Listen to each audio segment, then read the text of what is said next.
All right, so I'll quickly explain how to use the Las Vegas Monorail system. You just come to a self-serve kiosk. They have these all over the place.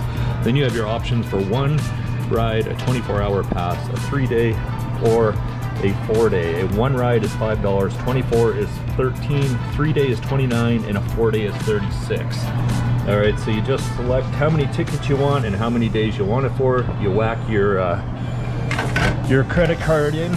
It shoots out a receipt, which you don't need.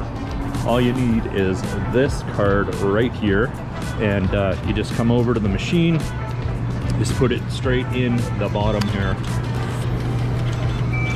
Comes right out the top, and you're good to go.